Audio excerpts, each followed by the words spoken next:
బేసిక్‌గా జనం మొబిలైజేషన్ అనే దాని కోసం పెట్టారు. అది సక్సెస్ అయింది. హ్మ్. మెయిన్ పాయింట్ ఏంటి? ఎజెండా అంతా గూడా హ్మ్. కార్యకర్తలని ఫస్ట్ మోటివేట్ చేయడం.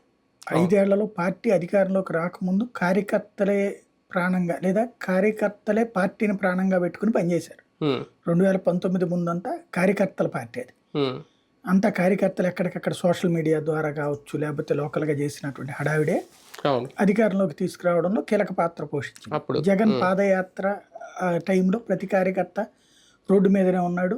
ఓ హ్మ్. రకంగా 2010 నుంచి జగన్ వెంట నడిచినోళ్ళందరూ గూడా హ్మ్. కసిగా పనిచేశారు 2019లో. అవును. అవును. ఆ ఇంపాక్ట్ విజయం సాధించారు. హ్మ్. అయితే అంతా మేము 2010 నుంచి కష్టపడ్డాం. 2019 దాకా 9 ఏళ్ళు కష్టపడ్డాక మాకు ఆశించింది ఏది జరగలేదు. అంటే హ్మ్. ఒక్కొక్కడిది ఒకటి ఆశిస్తాడు. ఎమ్మెల్యే ఆశిస్తాడు. అవును. అతనికి ఎమ్మెల్సీనో లేకపోతే బోర్డు మెంబరో హ్మ్. వచ్చుంటది.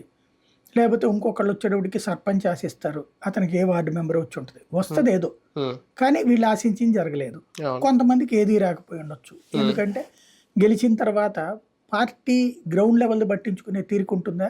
హ్మ్. ఉండదు. అవును. ఎవడు అధికారంలో అంటే ఎవడు ప్రజాప్రతినిధిగా అయితాడో వాడు పైన ఎవరి ద్వారా అక్కడ ఒక 3 గ్రూపుల లాబీయింగ్ నడుస్తుంది. ఆ హ్మ్. లాబీల్లో ఎవరి దగ్గరికెళ్ళి మన పని చేయించుకోవాలన్న చుట్టూతోనే తిరుగుతా వచ్చారు. అవును.